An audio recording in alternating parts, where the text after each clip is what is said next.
We're here at the Resilience Roundtable Talk, and today I have the lovely Rachelle Show as my co-host today.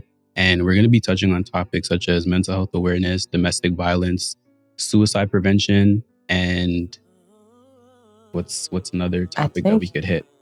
Narcissistic traits, I believe that's yes. one of them. Yes. So we're going to start with the first question, and I'm going to ask you, what are the biggest misconceptions about mental health? I think the biggest misconception is that you actually have to be going through something to be considered mental health. Right. But I think there's a lead up to everything. Exactly. I had a friend of mine say that your mind is like an attic, and the more you store up there, the more potential that it will break. Right. You know what I mean? So that's where therapy and other resources come in. I like that. What about you? Seeking help is a sign of weakness. For me, like the misconception is people think that seeking help, getting therapy, talking to somebody, or even just being a voice for other people makes you a little crazy. And people are afraid to be vulnerable with the mental health thing. Like people feel like keeping it bottled up is like the best thing when you really talk about it. You could also find other ways to find coping mechanisms with it. Mm-hmm. So I feel like people misconstrue the word therapy and getting help. Mm-hmm. They think people put a label on them like they're crazy, you know? And I don't think anybody's crazy for getting help and wanting to help themselves. Just like people wanting to go to the gym and be more fit, be healthy, eat properly, you know? It's the same thing as helping your mind and your soul. So that's my take on that. Yeah, I think we were also raised by a generation that bottled up their emotions and didn't really touch on mental health. And I spoke about that in my documentary too. Yeah. And a lot of our parents, like a lot of us are first generation Canadians, and we don't know what our parents went through. Like my mom doesn't talk about what she went through, but I know she went through stuff based on how she acts. Right. And I'm sure a lot of people can relate. Right. It's about breaking that stigma too for me, which is why I wanted to start this podcast. I changed the name, I changed the vision and the idea of it because I want to get more in tune, and I want to help people heal. I want to heal myself too as well. And I feel like this is a great healing ground for me.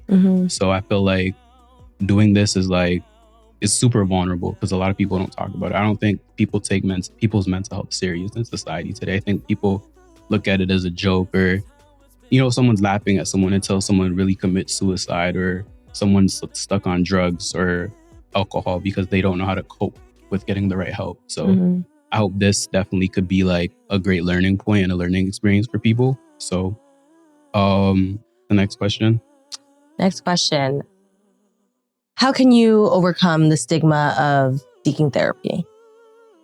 Ooh, that's a good one. I feel like you can overcome the stigma by reaching out to the correct professional help, going to the gym, writing things out, music, going on morning jogs, eating healthy. I feel like people that, how can I word this? I feel like people that people are afraid to really tap in with themselves and open up. Next question. How can men overcome the stigma of seeking therapy? Definitely by normalizing vulnerability. To me, like therapy is like a big thing, like going to the gym, but it's really for your mind. It definitely blows off steam.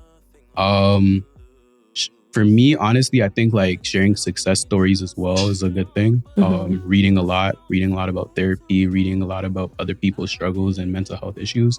What are your thoughts?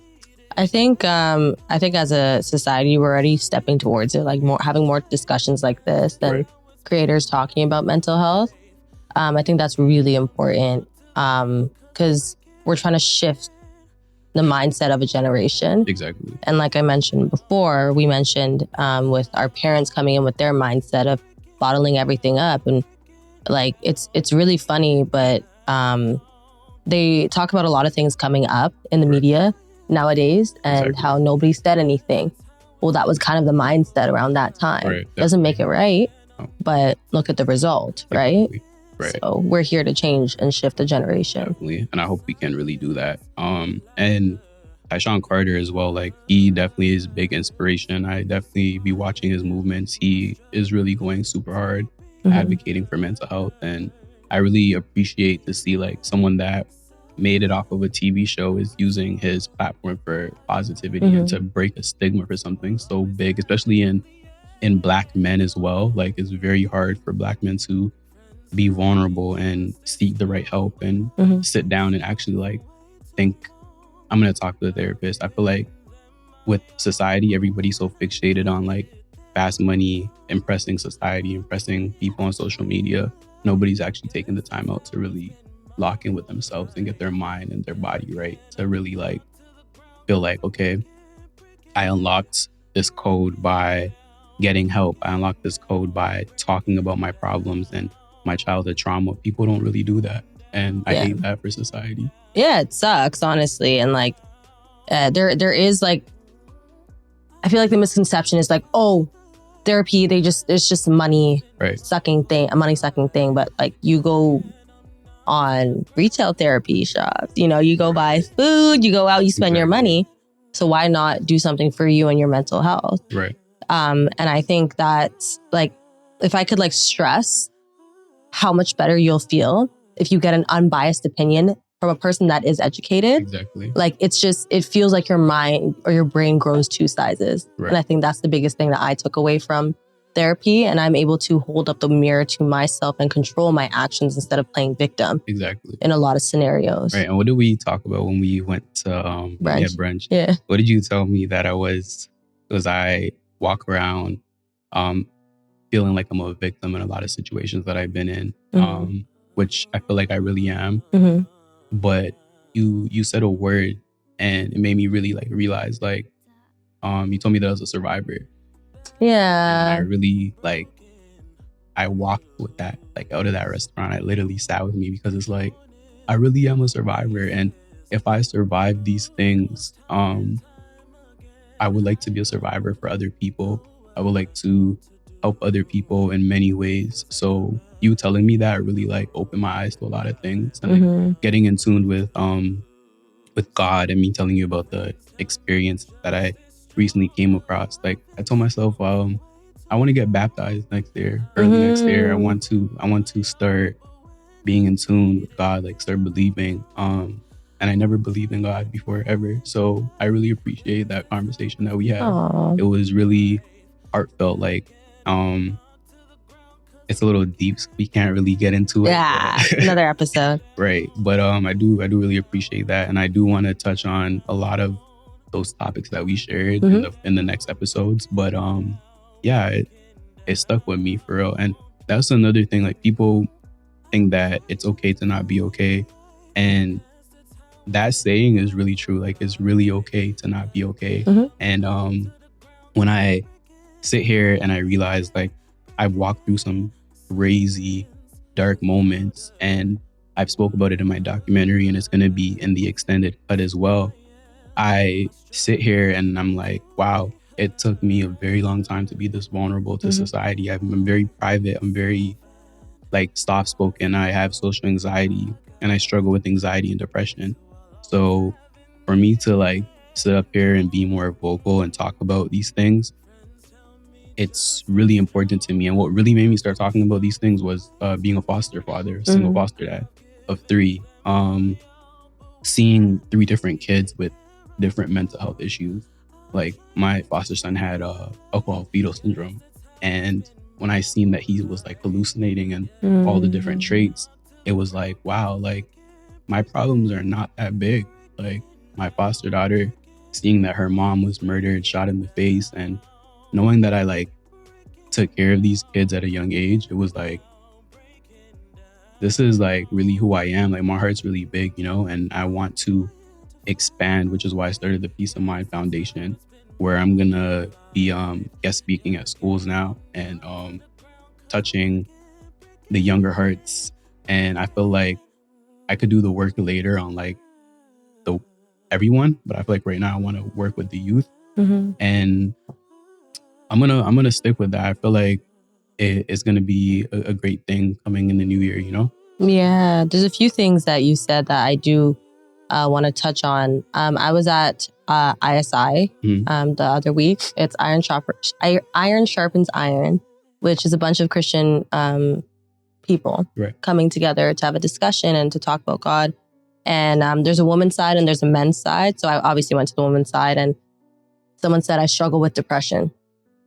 And Case, who is a mental health therapist, she said, she stopped her and she said, hold on, I want you to change that.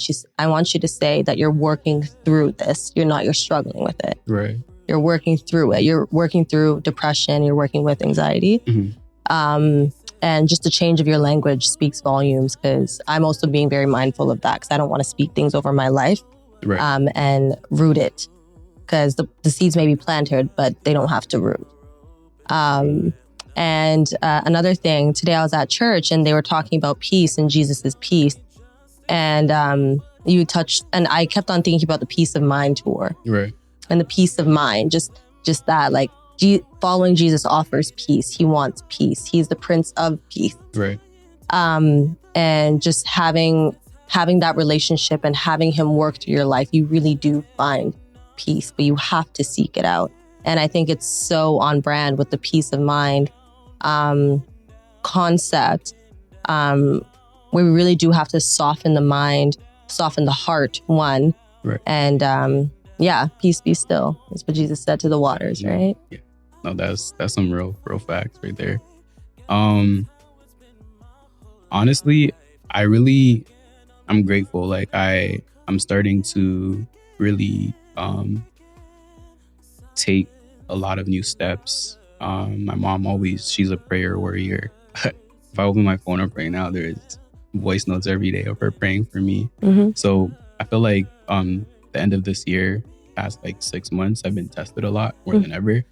And knowing that I'm walking into this new era, this new journey, and I feel like there's a lot of bricks lifted off my shoulder. Like I'm still battling, but I feel like this is my testimony. Like I'm really walking into a new chapter of my life, and I'm glad that I'm able to share it, you know, and hopefully it resonates with people. Hopefully people start feeling comfortable to be more open, to be more vulnerable, you know? So honestly, like I'm super grateful that I'm able to stay here with you and share these gems with people, because you're very knowledgeable, and I love that you're in tune with God. I love that you're confident, and you're just like, you're doing amazing things as well, you know? Thank you. It's definitely an honor to be doing this with you.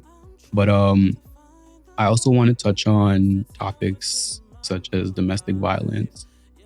I feel like a lot of people that I know are in domestic violence situations. I personally was in domestic violence situations, and I spoke about it in my documentary. I put out an album called Fell in Love with a Narcissist, where I spoke about my experience in a few domestic violent relationships. And people do not talk about this, and it's very important to walk away from situations. You have to gain the strength and the ability to put yourself first, to love yourself first, you know? And my question for you is, what are early signs of an abusive relationship?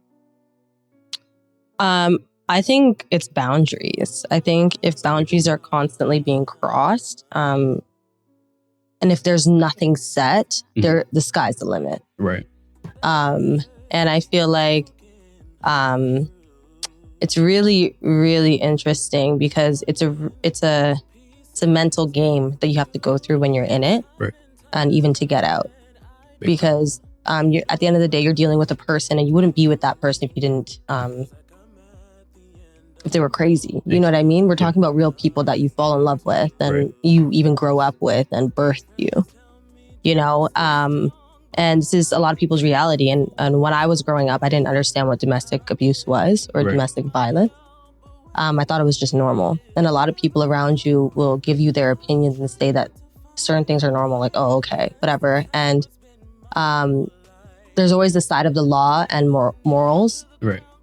And I think a lot of things can be solved with conversation, but if someone just lacks boundaries and lacks the respect of boundaries, You just got to be strong enough to walk away. But that's between you and God and your timing, right? Right. And I feel like a lot of people don't know how to walk away as well. Like they sit in there because it's a routine. It's what they're. It's a mental game. Yeah, it's a trap, and it becomes like the love bombing, the hate, the resentment, and then someone ends up getting hurt. That's the worst part when it gets really like super physical, and it's like I could have left 2 years ago, and now like I have all these cuts, I have all these stab wounds, or this person's like stalking me, trying to hurt me, whatever the case may be. So I feel like a lot of people feel like they're trapped and they don't see the other side. Right. Because if a person from outside looking in can just be like, why don't you just walk away? Like, why would you? But it's like, how? Because in my mind, I'm thinking you get to go to sleep at night, but I actually have to sit here and figure it out. Exactly. That's the worst part. That's the worst feeling. And I definitely want to spread a lot of awareness to that, especially being a survivor from domestic abuse. It was really detrimental for me, like to go through that more than once, not once, but 3 times. And I'm still healing from it. I'm still learning how to cope from it. Like I feel like I've locked myself in a box from it, where people who want to experience me or love on me, I am pushing them away. I'm reserved by it. And people don't understand there's no time frame or limit to healing. Like it could take someone 6 years to heal. And these are like recent events in the past like 10 years. So that's where people always like buck up, where it's like, damn, like, why do I gotta suffer because what the other person did to you? But it's also, I'm still traumatized from it. Give me that time to heal for myself. Like you shouldn't rush someone or force someone into something because you're healed up. But now when we enter this situation, I may end up bringing the same traits from before and the other situations on you. So I feel like me taking all this time to myself and just like loving on myself, loving on my family, and getting my mind and my body and soul right, like that's the biggest thing for me right now, and not entering back into a toxic situation. And my mom always told me that I attract broken people, and I cannot save and keep trying to heal everybody. That is my biggest downfall from friends, family, relationship. And I'm kind of like, I'm tired of it. So I'm making that change for myself and locking in with myself for me and not for other people, you know? So definitely making a change for that. And I'm super, super proud of myself for that, because it took me a long time to put my foot down, you know? So I hear you. Well, my bad. Proud of you. Thank you. No worries. How does domestic violence impact mental health long term? It definitely becomes a scar. I think you walk around with it, and with like a lot of situations, regardless, like it becomes a scar, and sometimes it becomes your inner voice. Which my therapist talks about a lot. Yeah. Whatever they say, you know, boundaries, right? Sky's the limit. You can say whatever you want. Yeah, it's just a scar you walk around with. Yeah, those scars can be real deep. For me, I feel like since I don't know if you want to get personal, but have you ever experienced a domestic narcissistic relationship? Yeah, I think to an extent a lot of people have. Right. Mine, as I talked about in the past, was centered around my upbringing. Right. And in situations with my personal family. And it takes a lot of working through. And I think it did help me have a different outlook on life, especially when I started meeting new people like yourself. And doing the work myself, I think has really helped me be able to sit here and understand, and even understand myself. And it's something that we're always learning. Right? We're always growing. And I'm only as young as I am. And I only knew what I knew. So now I know more. And I'm glad you're going to therapy for it. Like just in general, people do not do that. So I'm glad to hear that you're in therapy. It's very important. So, and you sound like you like see that there's light at the end of the tunnel. Like, you know, like what you're destined to be and who you are. So that confidence is very admirable, you know? Yeah, thank you. I think you always have to, I don't think a lot of people have the courage to end it all. And when people called me resilient, I'm like, it was a little confusing because for me, I was like, well, if you were in the same situation, you had no choice but to move forward. Facts. You know, I can be as resilient as you can call me resilient, but if had someone else been put in the same position, with the same mindset of like, I don't have the courage to end it, you know, you would have to walk one step at a time. But it's the you have a lot of years on this earth. Like, you're gonna have to take a step forward at some point. You know what I mean? Whether that's a step back into your bed, I mean, you can continue doing that, or you can just step outside your bed and go shower or something. Right. You know what I mean? That's a good. Eventually, you'll get outside the door. Right. That's a good point. You gotta be very active. You gotta train your brain to do that. Like, even if it's just like doing like light exercises at home and just moving around and just like, you know, training your brain, like letting yourself know you're gonna be okay. Like, sometimes I'd be looking in the mirror and I'll be like, you're handsome, you're smart, you're gonna get through this, you're intelligent. Like, I'd be really telling myself that, and it picks me up, because there's days where I don't want to get out of bed. There's days when I just sit in the dark and it's like, why am I doing this? I have so much potential. I know I'm destined for greatness. I know I can go to the studio. I know I could do things that I'm passionate about and just love on other people, you know, and learn to love on myself while doing these things. So, or honestly, so there's a lot of survivors, right? And I feel like survivors often face PTSD, anxiety, depression, and low self-esteem. What are your thoughts on what do you think are good coping mechanisms for people that are facing, like, that are going through PTSD and that have anxiety and depression and low self-esteem? I think the gym solves a lot of problems. I started training recently with a trainer, shout out Dante, at Kinetic House.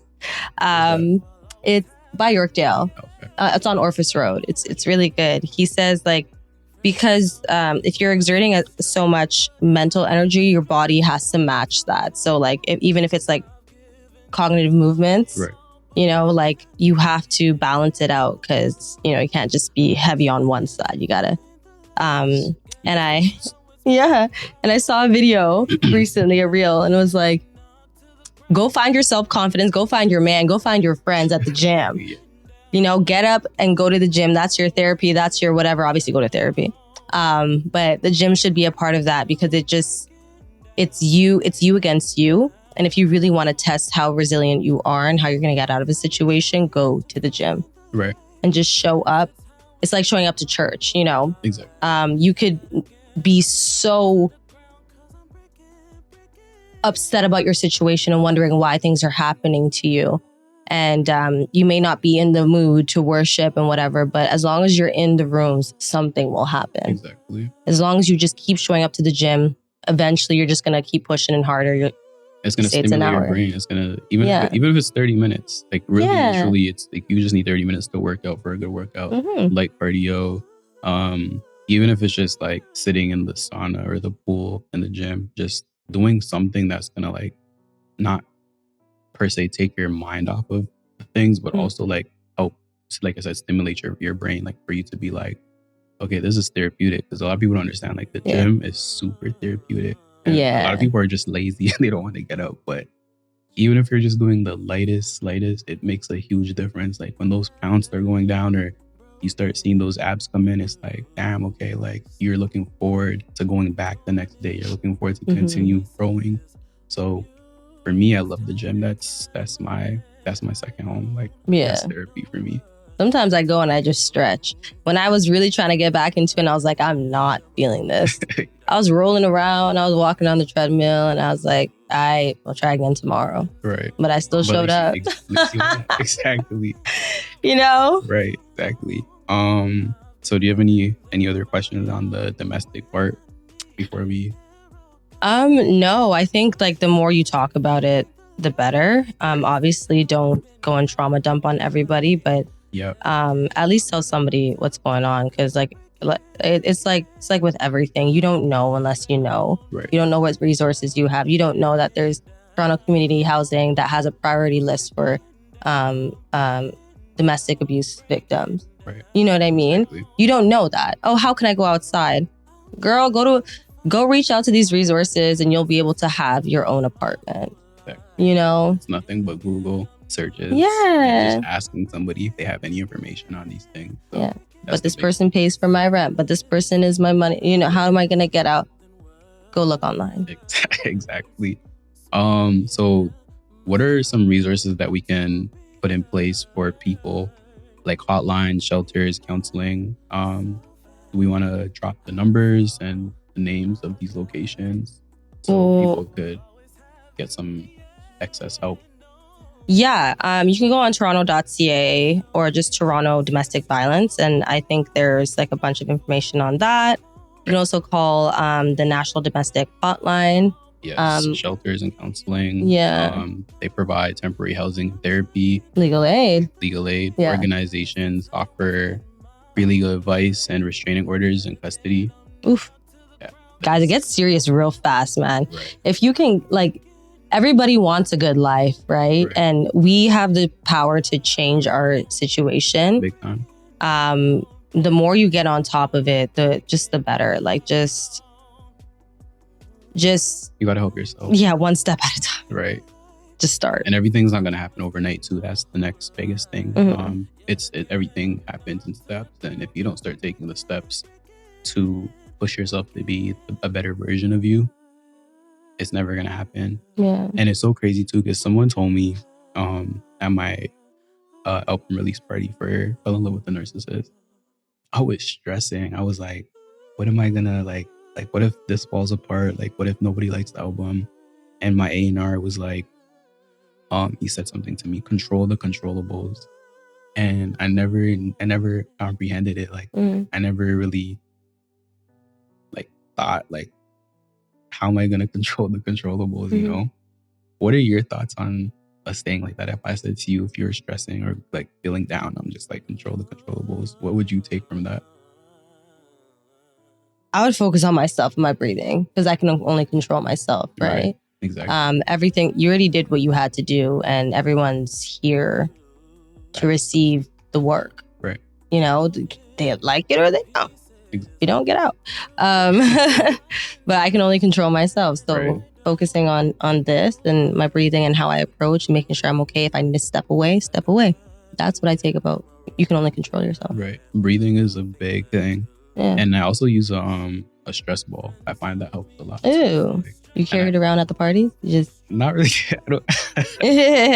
I don't party like that, but I just be walking with it when I'm driving, before bed.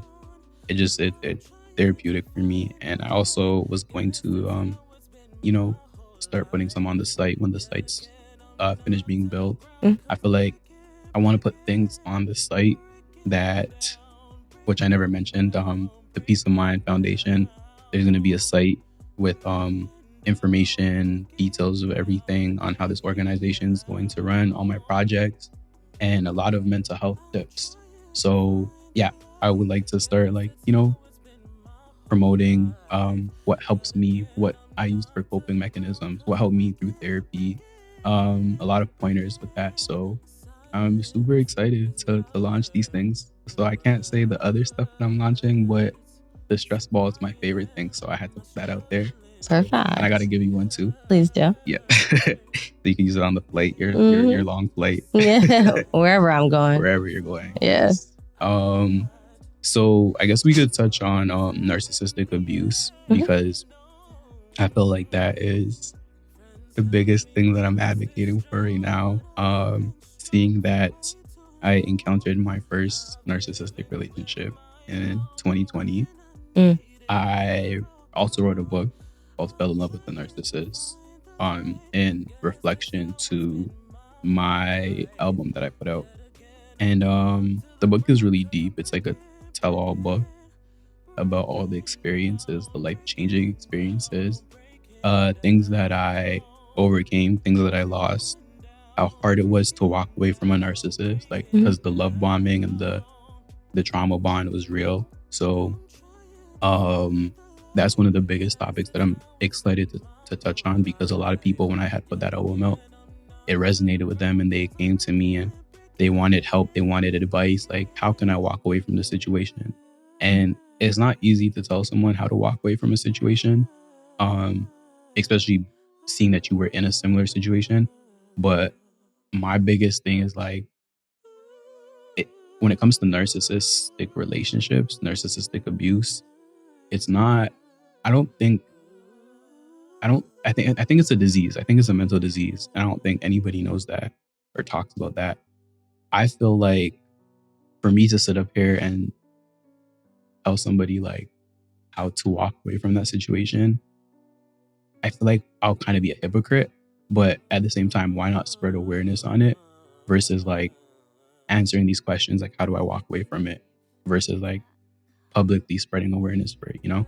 Because imagine me sitting here knowing that it took me like 2 and 3 years to walk away from something, from healing from it, you know, being the main supply of a narcissist, and then them going to find another supply, someone like similar to me, and then the deeper rooted issues that came from it after I finally walked away, you know? I would feel more comfortable telling my story versus like answering these questions from people like how to walk away, you know? But what is your take on narcissistic abuse, narcissistic relationships? I guess we could start with relationships versus like that, because I know everyone has a narcissistic trait. Some may be bigger, some may be less. Parents, cousins, friends. But I think we should touch on relationships, because that's the biggest thing that people are in right now, trapped in right now. I want to understand what love bombing is. Ooh. Love bombing comes in a lot of different forms. It involves excessive affection and attention in an early relationship. So pretty much with my situation, when I started the relationship, it happened overnight.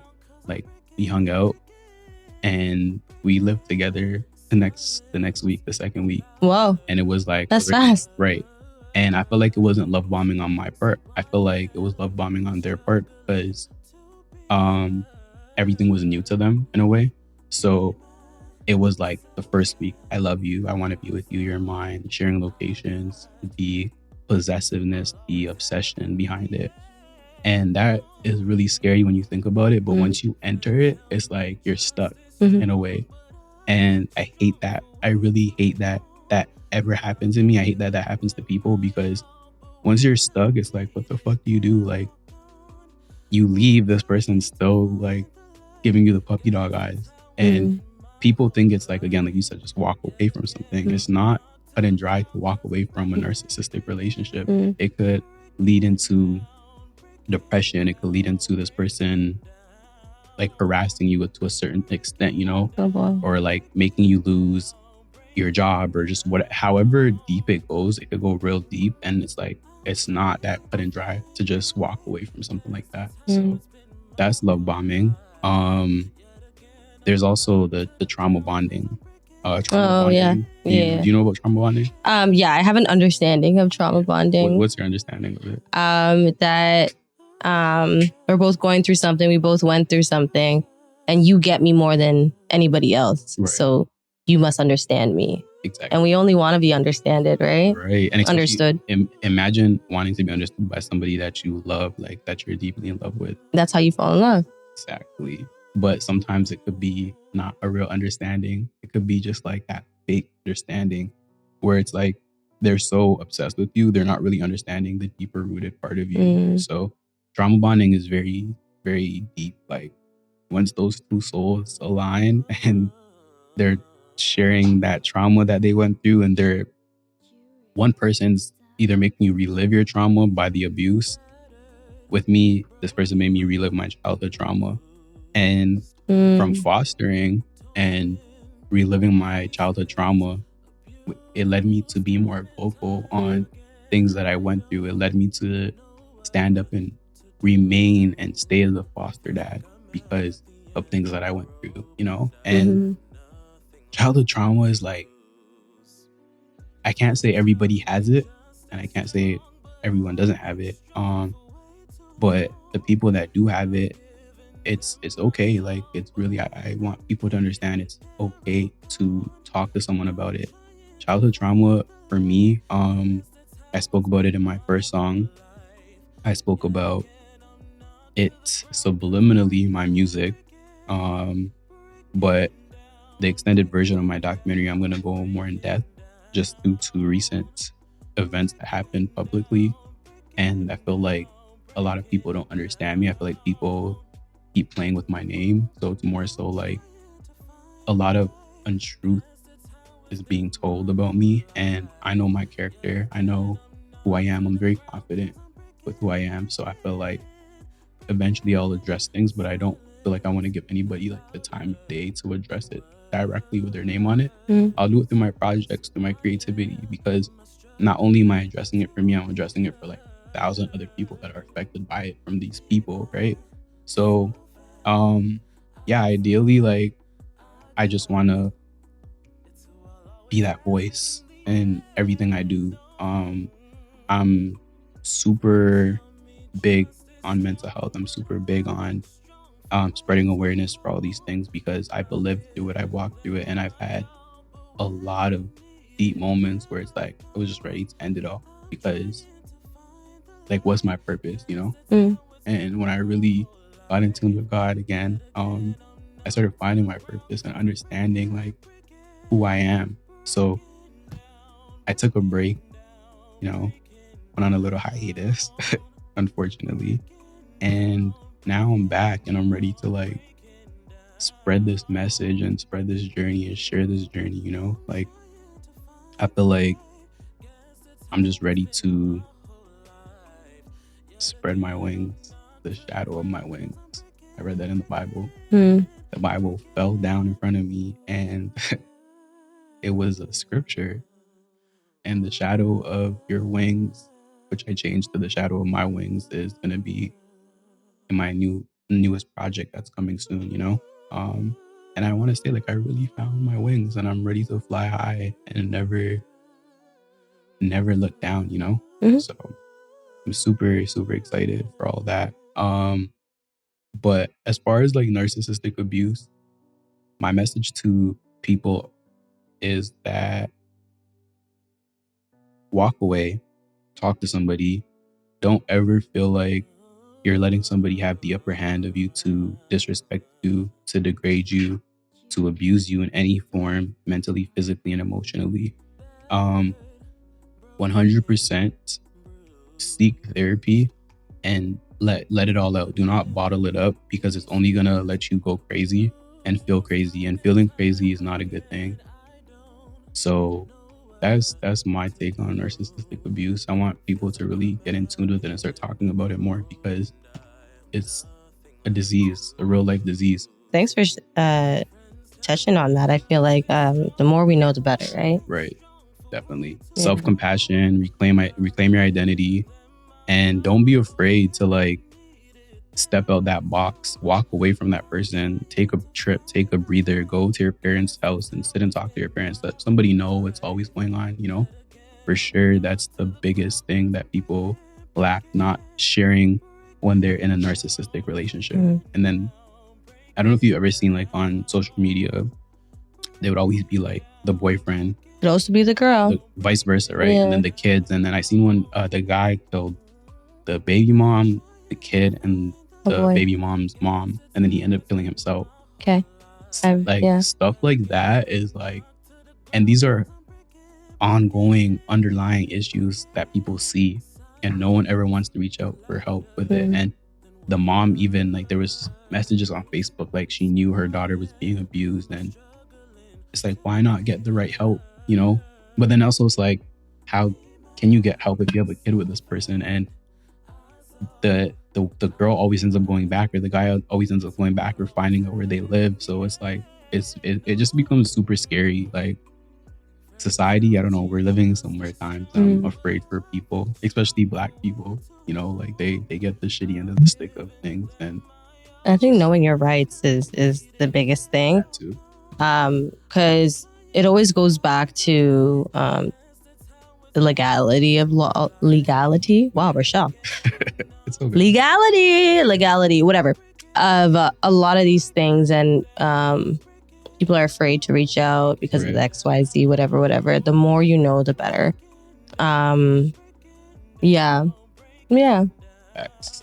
I really like Ginny and Georgia, and it touches on a lot of different things. What is that?